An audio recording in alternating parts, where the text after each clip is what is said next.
Chapter 6. Imagination, the workshop of the mind. The fifth step toward riches. The imagination is literally the workshop wherein are fashioned all plans created by man. The impulse, the desire, is given shape, form, and action through the aid of the imaginative faculty of the mind. It has been said that man can create anything which he can imagine. Of all the ages of civilization, this is the most favorable for the development of the imagination because it is an age of rapid change. On every hand, one may contact stimuli which develop the imagination. Through the aid of his imaginative faculty, man has discovered and harnessed more of nature's forces during the past 50 years than during the entire history of the human race previous to that time. He has conquered the air so completely that the birds are a poor match for him in flying. He has harnessed the ether and made it serve as a means of instantaneous communication with any part of the world. He has analyzed and weighed the sun at a distance of millions of miles and has determined through the aid of imagination the elements of which it consists. He has discovered that his own brain is both a broadcasting and a receiving station for the vibration of thought, and he is beginning now to learn how to make practical use of this discovery. He has increased the speed of locomotion until he may now travel at a speed of more than 300 miles an hour. The time will soon come when a man may breakfast in New York and lunch in San Francisco. Man's only limitation, within reason, lies in his development and use of his imagination. He has not yet reached the apex of development in the use of his imaginative faculty. He has merely discovered that he has an imagination and has commenced to use it in a very elementary way. Two forms of imagination. The imaginative faculty functions in two forms. One is known as synthetic imagination, and the other as creative imagination. Synthetic imagination. Through this faculty, one may arrange old concepts, ideas, or plans into new combinations. The faculty creates nothing. It merely works with the material of experience, education, and observation with which it is fed. It is the faculty used most by the inventor, with the exception of those who draw upon the creative imagination when he cannot solve his problem through synthetic imagination. Creative imagination. Through the faculty of creative imagination, the finite mind of man has direct communication with infinite intelligence. It is the faculty through which hunches and inspirations are received. It is by this faculty that all basic or new ideas are handed over to man. It is through this faculty that thought vibrations from the minds of others are received. It is through this faculty that one individual may tune in or communicate with the subconscious mind of other men. The creative imagination works automatically in the manner described in subsequent pages. This faculty functions only when the conscious mind is vibrating at an exceedingly rapid rate, as for example, when the conscious mind is stimulated through the emotion of a strong desire. The creative faculty becomes more alert, more receptive to vibrations from the sources mentioned in proportion to its development through use. This statement is significant. Ponder over it before passing on. Keep in mind as you follow these principles that the entire story of how one may convert desire into money cannot be told in one statement. The story will be complete only when one has mastered, assimilated, and begun to make use of all the principles. The great leaders of business, industry, finance, and the great artists, musicians, poets, and writers became great because they developed the faculty of creative imagination. Both the synthetic and creative faculties of imagination become more alert with use, just as any muscle or organ of the body develops through use. Desire is only a thought, an impulse. It is nebulous and ephemeral. It is abstract and of no value until it has been transformed into its physical counterpart. While the synthetic imagination is the one which will be used more frequently, in the process of transforming the impulse of desire into money, you must keep in mind the fact that you may face circumstances and situations which demand use of the creative imagination as well. Your imaginative quality may have become weak through inaction. It can be revived and made alert through use. This faculty does not die, though it may become quiescent through lack of use. Center your attention for the time being on the development of the synthetic imagination because this is the faculty which you will use more often in the process of converting desire into money. Transformation of the intangible impulse of desire into the tangible reality of money calls for the use of a plan or plans. These plans must be formed with the aid of the imagination, and mainly with the synthetic faculty. Read the entire book through, then come back to this chapter and begin at once to put your imagination to work on the building of a plan or plans for the transformation of your desire into money. Detailed instructions for the building of plans has been given in almost every chapter.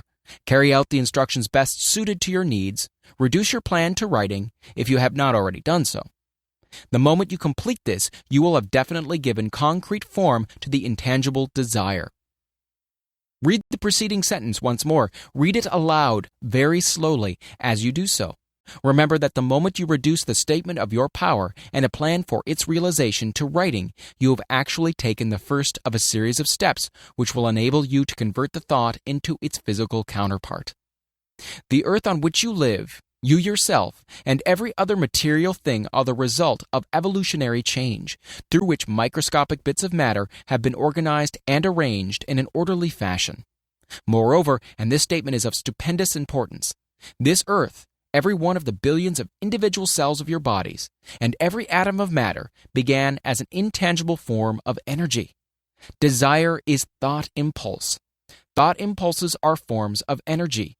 When you begin with the thought impulse, desire, to accumulate money, you are drafting into your service the same stuff that nature used in creating this earth and in every material form in the universe, including the body and brain in which the thought impulses function. As far as science has been able to determine, the entire universe consists of but two elements, matter and energy. Through the combination of energy and matter has been created everything perceptible to man, from the largest star which floats in the heavens down to and including himself. You are now engaged in the task of trying to profit by nature's method. You are sincerely and earnestly, we hope, trying to adapt yourself to nature's laws by endeavoring to convert desire into its physical or monetary equivalent. You can do it. It has been done before. You can build a fortune through the aid of laws which are immutable, but first you must become familiar with these laws and learn to use them. Through the repetition and by approaching the description of these principles from every conceivable angle, the author hopes to reveal to you the secret through which every great fortune has been accumulated. Strange and paradoxical as it may seem, the secret is not a secret. Nature herself advertises it in the earth on which we live, the stars, the planets suspended within our view, in the elements above and around us, in every blade of grass, and every form of life within our vision. Nature advertises this secret in terms of biology, in the conversion of a tiny cell so small that it may be lost on the point of a pin, into the human being now reading this line. The conversion of desire into its physical equivalent is certainly no more miraculous. Do not become discouraged if you do not fully comprehend all that has been stated. Unless you have long been a student of the mind, it is not to be expected that you will assimilate all that is in this chapter upon a first reading. But you will in time make good progress. The principles which follow will open the way for understanding of imagination. Assimilate that which you understand as you read this philosophy for the first time. Then, when you reread and study it, you will discover that something has happened to clarify it and give you a broader understanding of the whole. Above all, do not stop, nor hesitate in your study of these principles until you have read the book at least 3 times, for then you'll not want to stop. How to make practical use of imagination. Ideas are the beginning points of all fortunes. Ideas are products of the imagination. Let us examine a few well-known ideas which have yielded huge fortunes with the hope that these illustrations will convey definite information concerning the method by which imagination may be used in accumulating riches. The enchanted kettle. 50 years ago, an old country doctor drove to town, hitched his horse, quietly slipped into a drugstore by the back door, and began dickering with the young drug clerk. His mission was destined to yield great wealth to many people. It was destined to bring the South the most far-flung benefit since the Civil War. For more than an hour, behind the prescription counter, the old doctor and the clerk talked in low tones. Then the doctor left. He went out to the buggy and brought back a large, old-fashioned kettle, a big wooden paddle, used for stirring the contents of the kettle, and deposited them in the back of the store. The clerk inspected the kettle, reached into his inside pocket, took out a roll of bills, and handed it over to the doctor, The roll contained exactly $500, the clerk's entire savings. The doctor handed over a small slip of paper on which was written a secret formula. The words on that small slip of paper were worth a king's ransom, but not to the doctor. Those magic words were needed to start the kettle to boiling, but neither the kettle nor the young clerk knew what fabulous fortunes were destined to flow from that kettle. The old doctor was glad to sell the outfit for $500. The money would pay off his debts and give him freedom of mind. The clerk was taking a big chance by staking his entire life savings on a mere scrap of paper and an old kettle. He never dreamed his investment would start a kettle to overflowing with gold that would surpass the miraculous performance of Aladdin's lamp. What the clerk really purchased was an idea. The old kettle and the wooden paddle and the secret message on a slip of paper were incidental. The strange performance of the kettle began to take place after the new owner mixed with the secret instructions an ingredient of which the doctor knew nothing. Read this story carefully. Give your imagination a test. See if you can discover what it was the young man added to the secret message which caused the kettle to overflow with gold. Remember as you read that this is not a story from Arabian Nights. Here you have a story of facts, stranger than fiction, facts which began in the form of an idea. Let us take a look at the vast fortunes of gold this idea has produced. It has paid and still pays huge fortunes to men and women all over the world who distribute the contents of the kettle to millions of people. The old kettle is now one of the world's largest consumers of sugar, thus providing jobs of a permanent nature to thousands of men and women engaged in growing sugarcane and in refining and marketing sugar. The old kettle consumes annually millions of glass bottles, providing jobs to huge numbers of glass workers. The old kettle gives employment to an army of clerks, stenographers, copywriters, and advertising experts through the nation. It has brought fame and fortune to scores of artists who have created magnificent pictures describing the product. The old kettle has converted a small southern city into the business capital of the South, where it now benefits, directly or indirectly, every business and practically every resident of the city. The influence of this idea now benefits every civilized country in the world, pouring out a continuous stream of gold to all who touch it. Gold from the kettle built and maintains one of the most prominent colleges of the South, where thousands of young people receive the training essential for success. The old kettle has done other marvelous things. All through the World Depression, when factories, banks, and business houses were folding up and quitting by the thousands, the owner of this enchanted kettle went marching on, giving continuous employment to an army of men and women all over the world, and paying out extra portions of gold to those who, long ago, had faith in the idea. If the product of that old brass kettle could talk, it would tell thrilling tales of romance in every language. Romances of love, romances of business, romances of professional men and women who are daily being stimulated by it. The author is sure of at least one such romance, for he was a part of it, and it all began not far from the very spot on which the drug clerk purchased the kettle. It was here that the author met his wife, and it was she who first told him of the enchanted kettle. It was the product of that kettle they were drinking when he asked her to accept him, for better or worse. Now that you know the content of the enchanted kettle is a world-famous drink, it is fitting that the author confesses that the home city of that drink supplied him with a wife. Also, that the drink itself provides him with the stimulation of thought without intoxication, and thereby it gives to serve refreshment of mind which an author must have to do his best work. Whoever you are, wherever you may live, whatever occupation you may be engaged in, just remember in the future, every time you see the words Coca-Cola, that its vast empire of wealth and influence grew out of a single idea, and that the mysterious ingredient the drug clerk Asa Chandler mixed with the secret formula was imagination. Stop and think of that for a moment. Remember also that the 13 steps to riches described in this book were the media through which the influence of Coca-Cola has been extended to every city, town, village, and crossroads of the world, and that any idea you may create, as good and meritorious as Coca-Cola, has a possibility of duplicating the stupendous record of this worldwide thirst killer. Truly, thoughts are things, and the scope of operation is the world itself. What I would do if I had $1 million. This story proves the truth of the old saying, where there's a will, there's a way. It was told to me by that beloved educator and clergyman, the late Frank Gonzalez, who began his preaching career in the Stockyards region of South Chicago. While Dr. Gonzalez was going through college, he observed many defects in our educational system, defects which he believed he could correct if he were the head of a college. His deepest desire was to become the directing head of an educational institution in which young men and women would be taught to learn by doing. He made up his mind to organize a new college in which he could carry out his ideas without being handicapped by orthodox methods of education. He needed $1 million to put the project across.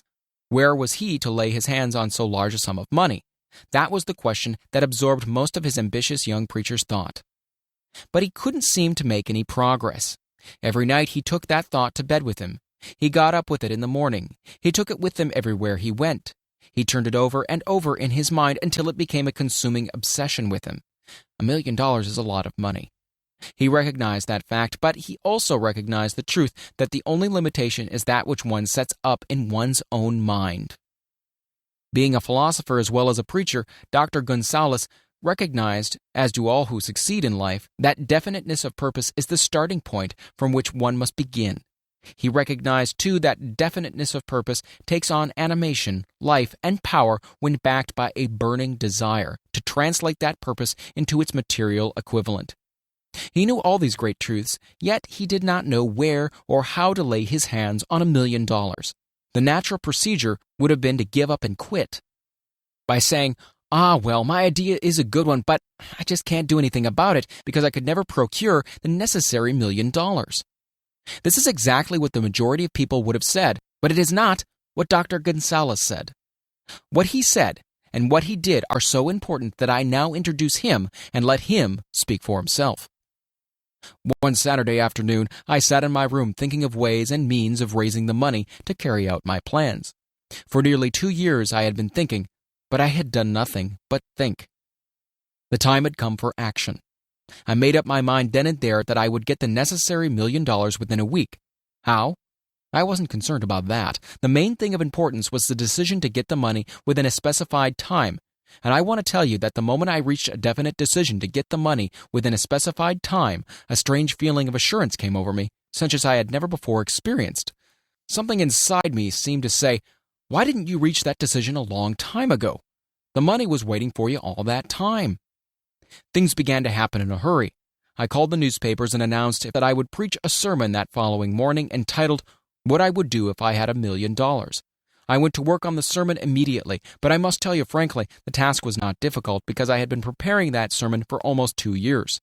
The spirit back of it was a part of me. Long before midnight, I had finished writing the sermon. I went to bed and slept with a feeling of confidence, for I could already see myself already in possession of the $1 million. Next morning, I arose early, went into the bathroom, read the sermon, then knelt on my knees and asked that my sermon might come to the attention of someone who could supply the needed money. While I was praying, I again had that feeling of assurance that the money would be forthcoming. In my excitement, I walked out without my sermon and did not discover the oversight until I was in my pulpit and about ready to begin delivering it. It was too late to go back for my notes, and what a blessing that I couldn't go back. Instead, my own subconscious mind yielded the material I needed. When I arose to begin my sermon, I closed my eyes and spoke with all my heart and soul of my dreams. I had not only talked to my audience, but I fancy I also talked to God. I told what I would do with $1 million if that amount were placed in my hands. I described the plan I had in mind for organizing a great educational institution where young people could learn to do practical things and at the same time develop their minds. When I had finished and sat down, a man slowly arose from his seat, about 3 rows from the rear, and made his way towards the pulpit. I wondered what he was going to do. He came into the pulpit, extended his hand, and said, "Reverend, I liked your sermon. I believe you can do everything you said you would if you had $1 million. To prove that I believe in you and your sermon, if you will come to my office tomorrow morning, I will give you the $1 million. My name is Philip D. Armour." Young Gonzalez went to Mr. Armour's office, and the $1 million was presented to him. With the money, he founded the Armour Institute of Technology. That is more money than the majority of preachers ever see in an entire lifetime, yet the thought impulse back of the money was created in the young preacher's mind in a fraction of a minute. The necessary $1 million came as a result of an idea. Back of the idea was a desire which young Gonzalez had been nursing in his mind almost 2 years. Observe this important fact. He got the money within the 36 hours after he reached a definite decision in his mind to get it, and decided upon a definite plan for getting it. There was nothing new or unique about Gonzalez's vague thinking about $1 million and weakly hoping for it. Others before him, and many since his time, have had similar thoughts.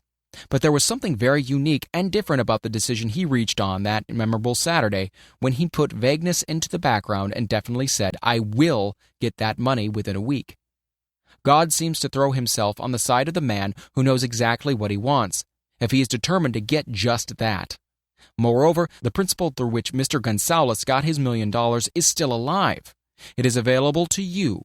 This universal law is as workable today as it was when the young preacher made use of it so successfully. This book describes, step by step, the 13 elements of this great law and suggests how they can be put to use. Observe that Asa Chandler and Dr. Frank Gonzalez had one characteristic in common. Both knew the astounding truth that ideas can be transmuted into cash through the power of definite purpose, plus definite plans. If you are one of those who believe that hard work and honesty alone will bring riches, perish the thought. It is not true. Riches, when they come in huge quantities, are never the result of hard work. Riches come, if they come at all, in response to definite plans based upon the application of definite principles, and not by chance or luck. Generally speaking, an idea is an impulse of thought that impels action by an appeal to the imagination. All master salesmen know that ideas can be sold where merchandise cannot. Ordinary salesmen do not know this. That is why they're ordinary. A publisher of books, which sell for a nickel, made a discovery that should be worth much to publishers generally. He learned that many people buy titles and not contents of books. By merely changing the name of one book that was not moving, his sales on the book jumped upward more than 1 million copies. The inside of the book was not changed in any way. He merely ripped off the cover bearing the title that did not sell and put on a new cover with a title that had box office value. That, as simple as it may seem, was an idea. It was imagination. There is no standard price on ideas.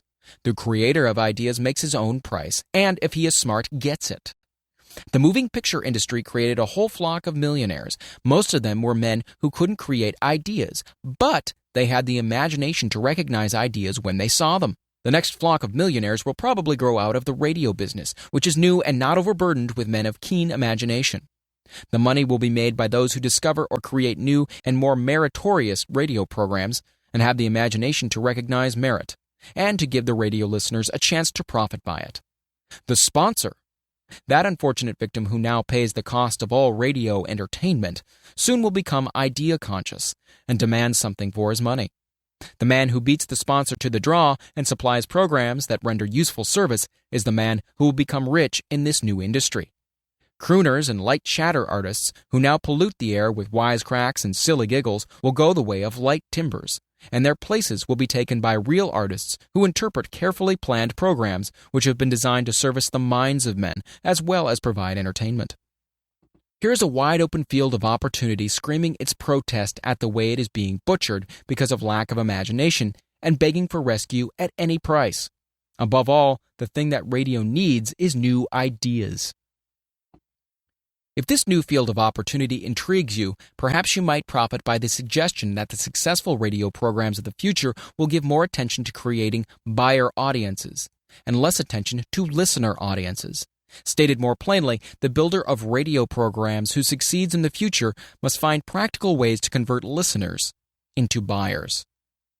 Moreover, the successful producer of radio programs in the future must key his features so that he can definitely show its effect upon the audience. Sponsors are becoming a bit wary of buying glib, selling talks based upon statements grabbed out of thin air. They want, and in the future will demand, indisputable proof that the Who's It program not only gives millions of people the silliest giggle ever, but that the silly giggler can sell merchandise. Another thing that might as well be understood by those who contemplate entering this new field of opportunity: radio advertising is going to be handled by an entirely new group of advertising experts, separate and distinct from the old-time newspaper and magazine advertising agency men. The old-timers in the advertising game cannot read the modern radio scripts because they have not been schooled to see ideas. The new radio technique demands men who can interpret ideas from a written manuscript in terms of sound. It cost the author a year of hard labor and many thousands of dollars to learn this. Radio right now is about where the moving pictures were when Mary Pickford and her curls first appeared on the screen. There is plenty of room in radio for those who can produce or recognize ideas. If the foregoing comment on the opportunity of radio has not started your idea factory to work, you had better forget it. Your opportunity is in some other field. If the comment intrigued you in the slightest degree, then go further into it, and you may find the one idea you need to round out your career. Never let it discourage you if you have no experience in radio. Andrew Carnegie knew very little about making steel. I have Carnegie's own word for this. But he made practical use of two of the principles described in this book and made the steel business yield him a fortune. The story of practically every great fortune starts with the day when a creator of ideas and a seller of ideas got together and worked in harmony. Carnegie surrounded himself with men who could do all that he could not do. Men who created ideas and men who put ideas into operation and made himself and the others fabulously rich. Millions of people go through life hoping for favorable breaks. Perhaps a favorable break can get one opportunity, but the safest plan is not to depend upon luck. It was a favorable break that gave me the biggest opportunity of my life, but 25 years of determined effort had to be devoted to that opportunity before it became an asset. The break consisted of my good fortune in meeting and gaining the cooperation of Andrew Carnegie. On that occasion, Carnegie planted in my mind the idea of organizing the principles of achievement into a philosophy of success. Thousands of people have profited by the discoveries made in the 25 years of research, and several fortunes have been accumulated through the application of this philosophy. The beginning was simple, though. It was an idea which anyone might have developed.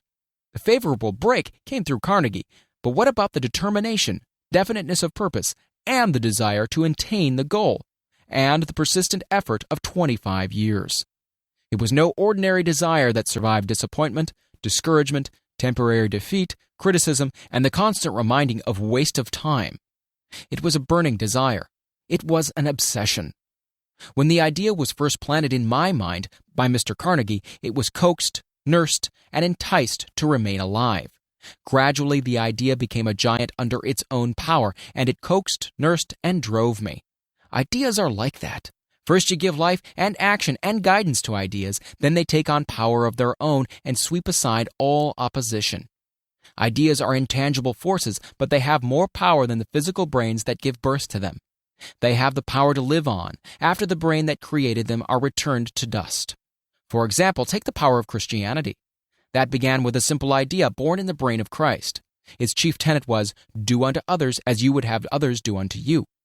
Christ has gone back to the source from whence he came, but his idea goes marching on.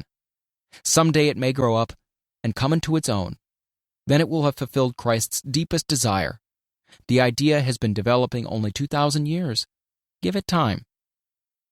Success requires no explanations. Failure permits no alibis.